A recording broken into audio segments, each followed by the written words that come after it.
রাজিকুজ্জামান রতন, আপনার যদি কিছু বলার থাকে এখানে। আমরা দেখছি যে ক্ষমতার বহিঃপ্রকাশ কিভাবে হয়। ক্ষমতার বহিঃপ্রকাশ দুই দিক থেকে হয়। একটা হলো দমন পীড়নের মাধ্যমে ক্ষমতার বহিঃপ্রকাশ ঘটে, আর একটা হলো জনগণের দাবি পূরণের মাধ্যমে ক্ষমতার বহিঃপ্রকাশ হয়। এই জন্য অনেকে বলে ওনারা যখন ক্ষমতায় ছিলেন তখন দেশটা ভালো চলেছে, কিংবা এরা যখন ক্ষমতায় ছিল তখন দেশটা ভালো চলেনি।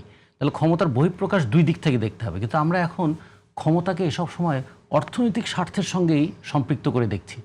যে কারণে দেখুন এই যে আমাদের কওমিদের উপরে এত নিপীড়ন হলো, তারাই কিন্তু আবার শেখ হাসিনাকে কওমি জননী উপাধি দিয়েছিল।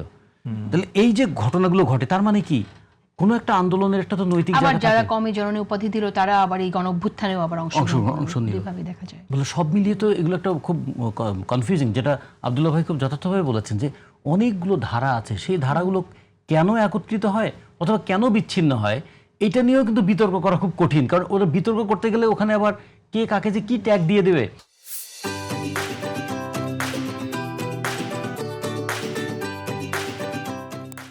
বাংলাদেশে এখন সবচেয়ে বড় ভয় ট্যাগের ভয়। আপনি ট্যাগ নিয়ে বেশ আশঙ্কা প্রকাশ করছেন এবং কথা বলতে সংকোচ বোধ করছেন। এই যে একটা অবস্থা, আমরা একটা অন্যরকম সেন্সরশিপের মধ্যে বোধহয় পড়ে যাচ্ছি, যেটা খুবই দুঃখজনক। আমি অনেক অতিথিকেই দেখি যে তারা কথা বলতে চিন্তা করেন যে কিরকম ট্যাগের মধ্যে পড়তে হবে।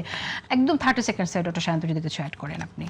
এই ট্যাগিংকে পড়তে না চাইলে এটা খুব সিরিয়াস ব্যাপার না। বাংলাদেশের সংবাদ মাধ্যম বলেন, বিভিন্ন গোষ্ঠী বলেন, এরা আসলে অহেতুক কিছু ভয় পায় কেউ কেউ, আর কেউ কেউ হইল এরা নিজেরাই গিয়ে আত্মসমর্পণ করে সুবিধা পাওয়ার জন্য। সুতরাং এই ট্যাগিং যারা দেওয়ার অতীত দিয়েছে, এখনো দিচ্ছে, ভবিষ্যতে দিবে, ওগুলো নিয়ে এত কেয়ার করার সময় নাই।